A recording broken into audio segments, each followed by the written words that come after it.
Today, I have to be very careful with what I say about the car I'm reviewing. This, the R34 Nissan Skyline GTR. And the reason I've got to be careful is obviously because there's loads of Skyline kids. They're not as bad as Super kids, but they're still pretty bad. And I have shit-talked the Skyline quite a bit before. Mainly because in CDT it is rubbish. But in actuality, that was really just to piss off the Skyline kids and the little JDM kids. In actuality, I quite like the Skyline. I think it's quite cool. I mean, it's four-wheel drive, but only when you need it, which means it's got active safety. Very cool. But more importantly, that just means it's idiot-proof, because it's rear-wheel drive when you want to have fun, and four-wheel drive when you want to not die. And it's basically the Japanese M3, but it's much more high-tech.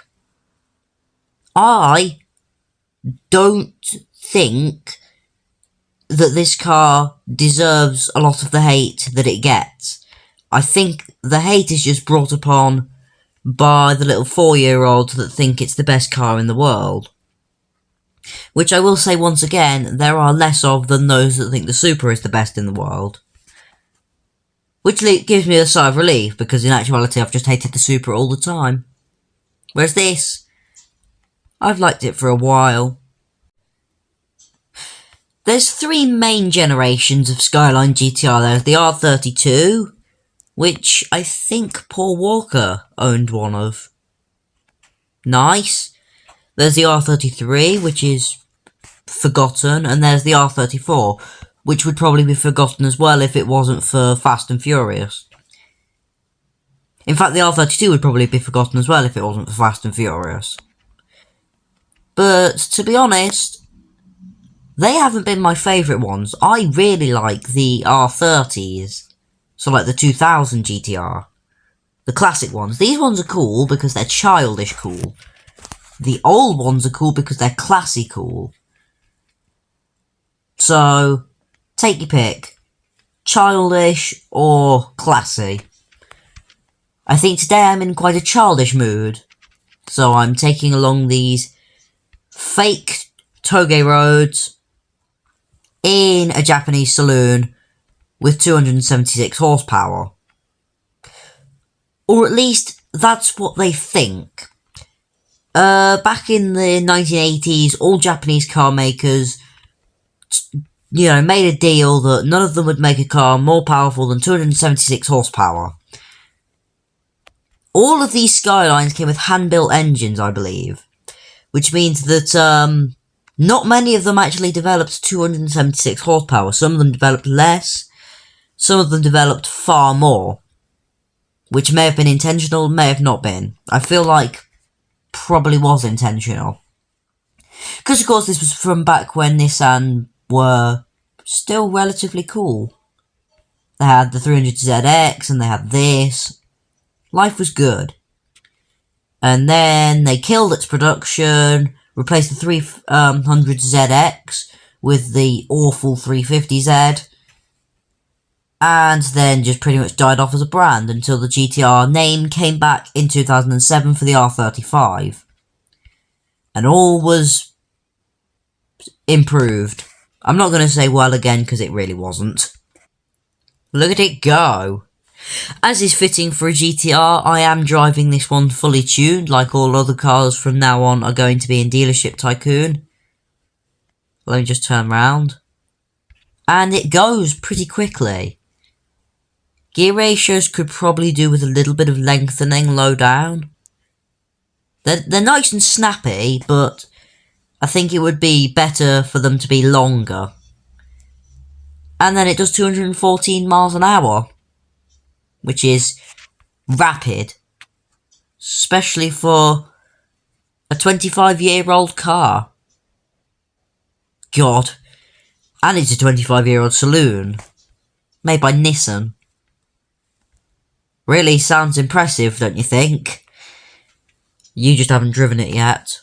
So let's take the GTR to the place where it's probably tested. Twisty Japanese mountain passes. Well, just mountain passes in general, but Yeah, look at this. This is very clean cornering. You see tuned GTRs a lot in Toge races, which is a shame because I think they're perfectly fine, just standard. Maybe a little bit of horsepower added, but nothing. Oh, for God's sake, I've got it stuck. Right, back up to speed. I like that name, the Osaka Tsukai. It's a very nice name. Look at this, power down the straights and then brake here. And you can just thread it through the corners so easily. It's very light, it's very agile, it does exactly what you tell it to. As long as your phone's doing that as well. Brake, brake. And it's so fun. See? I told you that I was just shitting all over the car to piss off the GTR kids, because in actuality this is a good car. Just a shame Clout has ruined it. Just like with so many other good things. Now, in CDT, I don't modify my cars.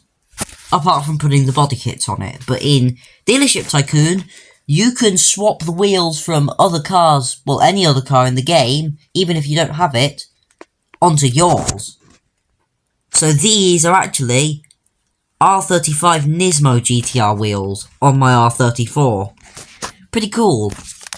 And another cool thing is, well, the Skyline GTR Godzilla, as it was nicknamed, was very successful in Japanese touring cars. So, let's see how it is in our races. Off the line. There we go. Hug the apex of that corner. And hug this one. Run wide, up the hill, just clip that checkpoint. Nice, tight through the turn. Along this straight now, try and keep as close to this wall as possible without touching it, because that'll knock speed. Rock kink into lake turn.